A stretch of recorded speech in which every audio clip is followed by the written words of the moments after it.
Hello everyone. Today we start class 10th history chapter The Age of Industrialization. औद्योगिकरण का युग। जब हम बात करते हैं इंडस्ट्री की या इंडस्ट्रियलाइजेशन की तो सबसे पहले हमारे दिमाग में बात आती है फैक्ट्री की, फैक्ट्री वर्कर्स या फैक्ट्री प्रोडक्शन की। कहें तो उसे इंडस्ट्रियल वर्कर या इंडस्ट्रियल प्रोडक्शन भी समझा जाता है। इससे हमें ये लगता है कि इंडस्ट्रियलाइजेशन शुरू ही फैक्ट्री के सेटअप से हुआ था, लेकिन ये गलत है।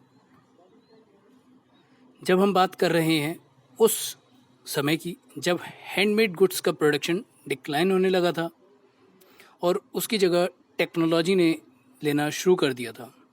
इसको ही इंडस्ट्रियल रेवोल्यूशन कहा जाता है। धीरे धीरे करके एग्रेरियन सोसाइटी इंडस्ट्रियल सोसाइटी में बदलने लगी।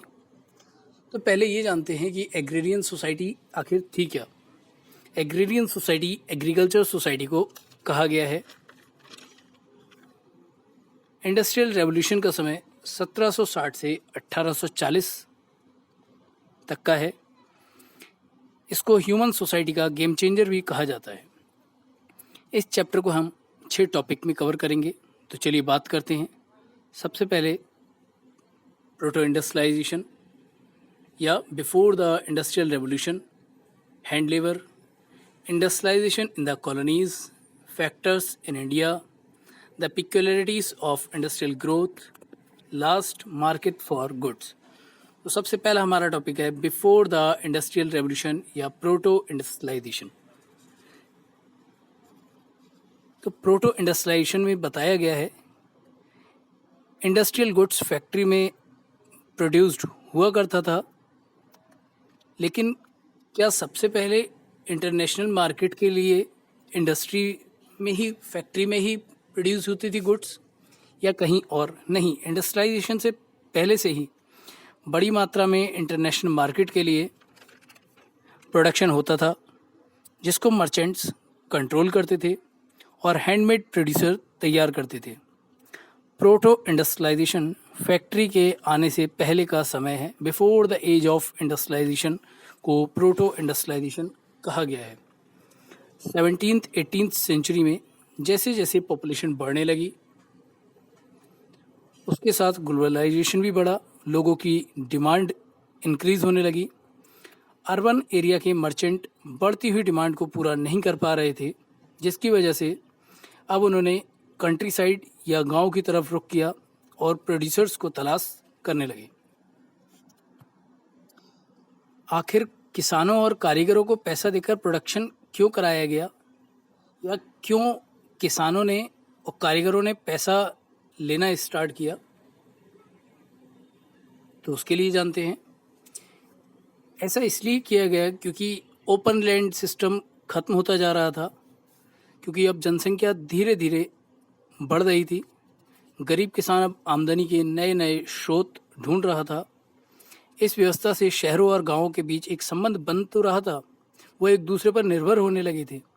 अलग अलग क्षेत्रों में रेलवे के प्रसार से, एक्सपेंडिशन से आयरन और स्टील के कारखाने सेटअप होने लगे। धीरे धीरे करके टेक्नोलॉजी में चेंजेस आने लगे, लेकिन अभी भी इंडस्ट्रियलाइजेशन का प्रभाव लार्ज स्केल तक नहीं हुआ था। अगर हम बात करें प्रॉब्लम्स क्या क्या फेस हो रही थी प्रोटो इंडस्ट्रियलाइजेशन में, तो उसकी मशीनें महंगी तो थीं, जिसकी वजह से लोग उनका इस्तेमाल नहीं कर रहे थे। साथ ही साथ उनको डर था कि अगर मशीन एक बार ख़राब हो गई तो उसका मेंटेनेंस बहुत महंगा होगा, और उन्हें उस मशीन की परफॉर्मेंस पर भी भरोसा नहीं था कि मशीन किस तरीके से काम करेगी या कैसा काम करेगी। इसलिए वो टेक्नोलॉजी पर इतना ज़्यादा भरोसा नहीं करते थे। हैंड लेबर की अगर हम बात करते हैं तो 17th और 18th सेंचुरी में बहुत बदलाव हुए, लेकिन वो धीरे धीरे हो रहे थे। इसलिए उस समय मर्चेंट मशीन की जगह हैंड लेबर को ही ज़्यादा इम्पोर्टेंस देते थे, ज़्यादा अच्छा समझते थे। हम बात तो कर रहे हैं हैंड लेबर की, लेकिन उसके साथ साथ हमें उनकी लाइफ के बारे में भी पता करना है, या हम उसकी लाइफ के बारे में जानते हैं कि उनकी लाइफ कैसी थी। वर्कर्स की ज़िंदगी के बारे में बात करें तो जैसे जैसे मशीनें या टेक्नोलॉजी आने लगी, उसके बाद से कई सारे लोग बेरोजगार होने लगे, बाजारों में लेबर ज़्यादा आने लगी। साथ ही गांव में नौकरियों की खबर पहुंची तो सैकड़ों की तादाद में लोगों का हुजूम शहरों की ओर चल पड़ा, जिसकी वजह से उनको कम मजदूरी मिलने लगी। साथ ही कई ऐसे मजदूर थे जो सीज़न के अनुसार काम पर जाते थे। जो किसान थे वो पहले अपनी खेती देखते थे, उसके बाद काम पर जाते थे। और कुछ जगह जहाँ पर अभी भी टेक्नोलॉजी नहीं पहुँची थी, मशीनें नहीं पहुँची थी, उनको डर था कि अगर मशीनें आ जाएंगी तो वो बेरोजगार हो जाएंगे। उपनिवेशों में औद्योगिकरण या इंडस्ट्रियलाइजेशन इन द कॉलोनीज। सबसे पहले बात करते हैं हम इंडियन टेक्सटाइल की, यानी भारतीय कपड़े की या कपड़ा उद्योग की। तो मशीनों के आने से पहले अंतर्राष्ट्रीय बाजार में रेशम और कॉटन के कपड़ों का दबदबा था जो भारत में बनते थे। गुजरात के तट पर स्थित सूरत सीपोर्ट के जरिए भारत दूसरे देशों से जुड़ा हुआ था। मछलीपट्टनम, हुगली सीपोर्ट के माध्यम से साउथ ईस्ट एशिया से व्यापार होता था। यूरोपियन कंपनी धीरे धीरे करके अपनी पावर बढ़ा रही थी, जिससे सूरत व हुगली जैसे पुराने सीपोर्ट कमज़ोर होने लगे। उन्होंने भारतीय कॉटन टेक्सटाइल पर अपना अधिकार कर लिया और ईस्ट इंडिया कंपनी अब गुमस्ताज को अपॉइंट कर रही थी, या गुमस्ताज को अपॉइंट किया था जो पेड सर्वेंट थे, जो बुनकरों पर या वीवर्स पर नज़र रखते थे और उनसे माल इकट्ठा करते थे। उनका काम क्वालिटी चेक करना था। साथ ही बुनकरों के साथ व्यापार करने पर दूसरे देशों की पाबंदी लगा दी गई और बुनकर भी दूसरे देशों के साथ या दूसरे लोगों के साथ व्यापार नहीं कर सकते थे। उनको जो पैसा दिया जाता था या लोन दिया जाता था वो कच्चा माल खरीदने में ही ख़त्म हो जाता था। अब बुनकरों के पास कोई दूसरा चारा नहीं था या कोई दूसरा रास्ता नहीं था जिससे वो अपनी ज़रूरतों को पूरा कर सकें। तो इसके लिए अब गुमस्ताज और बुनकरों में झगड़े होने लगे, ये झगड़ों की खबरें आने लगीं। कुछ ऐसे बुनकर भी थे जिन्होंने काम छोड़कर उस गांव को छोड़कर किसी दूसरे गांव में रिश्तेदारों के यहाँ या शहरों की तरफ जाने लगे। ईस्ट इंडिया कंपनी ने मशीनों से बने हुए गुड्स बेचने लगी, जिससे भारतीय गुड्स की डिमांड धीरे धीरे करके कम होने लगी, जो कि 33% से घटकर 3% रह गई। इस तरीके से भारत में ईस्ट इंडिया कंपनी का कोई भी कंपटीटर या प्रतिस्पर्धी नहीं रहा। कई सारे लोगों को बेरोजगार होना पड़ा इन कामों की वजह से, या गुमस्ताज या ईस्ट इंडिया कंपनी की वजह से। कुछ जगह ऐसी थी या कुछ छोटे वीवर्स या बुनकर ऐसे थे जिनके पास अभी भी अच्छी क्वालिटी का रॉ मटेरियल था या जिनको उपलब्ध हो रहा था। भारत में फैक्ट्रीज़ का आना। तो चलिए बात करते हैं। देश में अलग अलग लोग उद्योग लगा रहे थे। व्यापार में पैसा कमाने के बाद कुछ व्यवसायी भारत में इंडस्ट्री लगाना चाहते थे। बंगाल के द्वारकानाथ टैगोर ने 1830 से 40 के दशक में 6 कंपनी लगाई थी। इसके साथ ही साथ 1840 में जब ग्रेट इकोनॉमिक डिप्रेशन आया तो उसकी वजह से औरों के साथ टैगोर की इंडस्ट्री भी ठप हो गई। आगे चलकर बम्बई में दिनशो और जमशेद जी टाटा ने अपना साम्राज्य स्थापित किया। 1854 में बम्बई में सबसे पहले कपड़ा मिल लगी, कॉटन टेक्सटाइल मिल। उसके बाद 1855 में पहली जूट मिल, दूसरी 7 साल के बाद 1862 में लगी।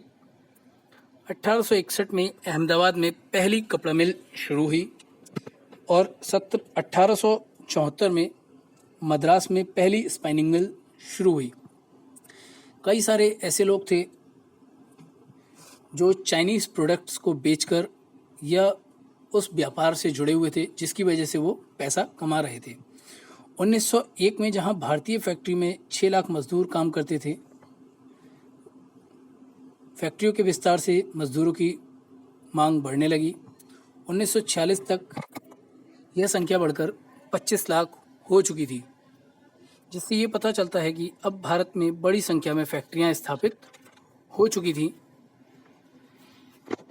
इक्वलिटीज़ की बात करें अगर हम इंडियन ग्रोथ में, तो सबसे पहले हम देखते हैं यूरोपियन कंपनियों ने भारत में हो रहे प्रोडक्शन पर पूरा कंट्रोल कर लिया था और साथ ही कंपनी ने अंग्रेज सरकार से सस्ती ज़मीन लेकर चाय के बागान लगाए, जिनकी बिक्री वो भारत में ना करके उनको विदेशों में एक्सपोर्ट करते थे।